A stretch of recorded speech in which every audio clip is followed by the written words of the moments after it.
Vamos começar essa aula falando sobre integração global. A integração global é o mesmo que globalização, ou também podemos falar a respeito de uma regionalização.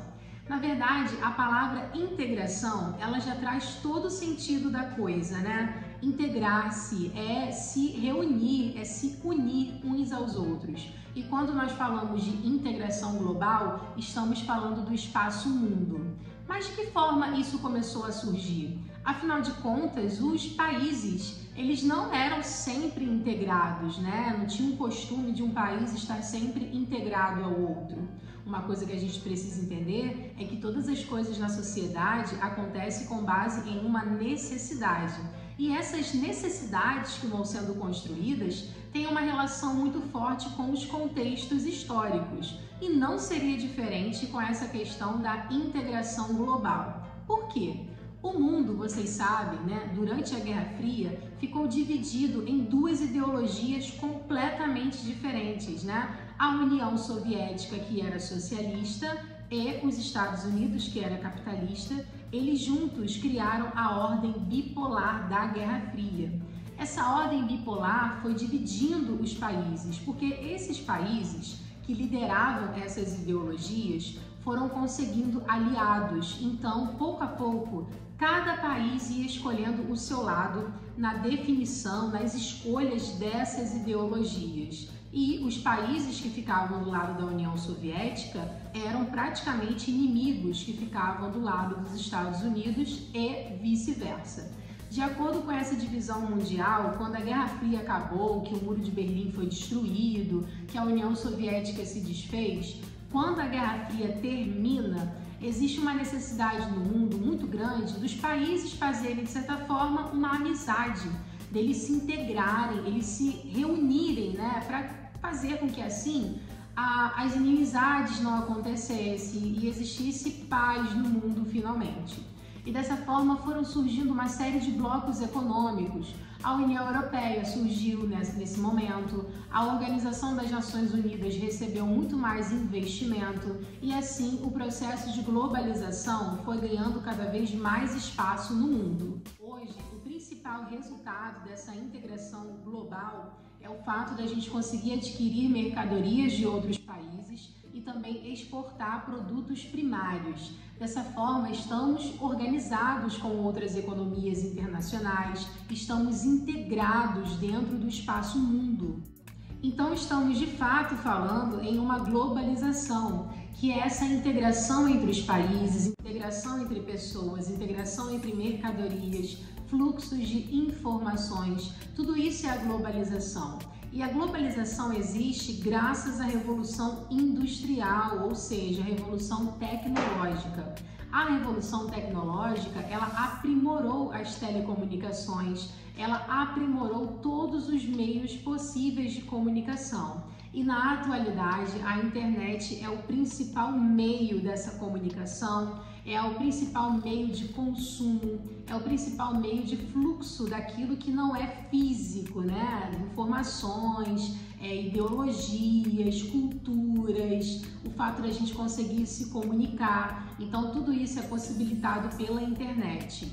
E como que nós conseguimos adquirir produtos físicos? Adquirimos esses produtos por intermédio dos fluxos rodoviários, dos fluxos hidroviários, dos fluxos aéreos e temos também na atualidade um costume, né, que está se transformando num costume, a gente comprar cursos online, e-books. Tudo isso são produtos que não são físicos, né? São produtos que são online, ou seja, a gente está consumindo a própria internet a todo instante. Utilizamos a internet para comprar produtos de internet. O que é isso? Isso é a inovação, é a modernidade.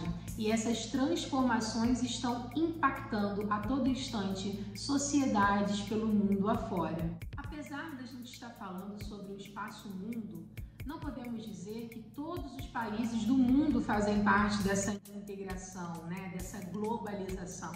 E também não podemos dizer que todos os países provam dos benefícios dessa globalização, ou seja, existem hierarquias de relações entre esses países. Existem países que são muito dependentes da tecnologia de outros países. E existem países que estão indo muito bem nessa atualidade econômica e política da globalização. Um exemplo desses países é a China e os Estados Unidos, que hoje são as duas maiores potências do mundo. Tanto a China quanto os Estados Unidos são países que mantêm uma quantidade muito grande de tecnologia e eles conseguem produzir muitos produtos. Esses produtos são exportados no mundo inteiro e a exportação desses produtos faz com que eles enriqueçam cada vez mais. Mas e o Brasil? Como o Brasil fica nessa questão da globalização? O Brasil faz parte de um bloco econômico chamado BRICS. O que são os BRICS? B de Brasil, R de Rússia, I de Índia, C de China, S de África do Sul. Os BRICS são países emergentes, são países que têm ali uma presença de uma tecnologia necessária para que eles consigam produzir ao menos o básico para eles e de certa forma estarem presentes no mundo como exportadores de produtos tecnológicos. Esses países não são países ricos, mas são países que estão em desenvolvimento de sua economia. Outra questão que a gente também precisa comentar é o fato dos países desenvolvidos não concentrarem as indústrias nos seus países, ou seja, existe aí uma dispersão espacial da indústria. Os países desenvolvidos, que são os países mais ricos, que são aqueles que controlam a tecnologia do mundo, as principais tecnologias do mundo, as mais modernas, eles fazem o seguinte: se eles concentrarem a indústria no país deles, eles vão concentrar também a emissão de gases poluentes, eles vão concentrar a população também. Então, o que eles fazem? Eles espalham as indústrias deles nos países subdesenvolvidos.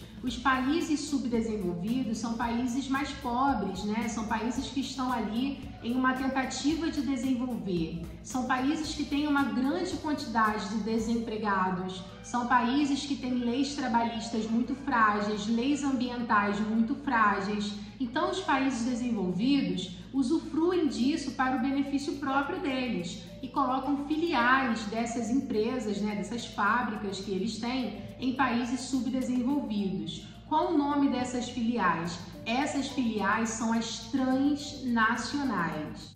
A robótica, a automação industrial e a informática facilitam a produção da indústria. E através dessa facilitação da produção da indústria, é possível produzir muito mais em um curto tempo de espaço e dessa forma lucrar cada vez mais. Apesar da automação industrial, da robótica e da informática facilitarem a produção da indústria, elas geraram também um desemprego em massa. Por quê? A utilização das máquinas para exercer determinadas funções retirou dos seres humanos a sua função de trabalho, o seu cargo de trabalho, e isso agravou ainda mais a crise econômica no mundo. Então ficamos por aqui. Hoje nós falamos sobre comércio mundial, falamos de integração social dos países, falamos sobre globalização. Foi uma aula bastante teórica que nos fez pensar de que forma os países estão se relacionando economicamente entre si e de que forma a revolução tecnológica ela faz parte das nossas vidas, ela tem aí os seus pontos positivos, mas também os seus pontos negativos, como por exemplo o desemprego que ela vai tendo como resultado. Bom, fiquem bem, um grande abraço e um beijo. Tchau, tchau!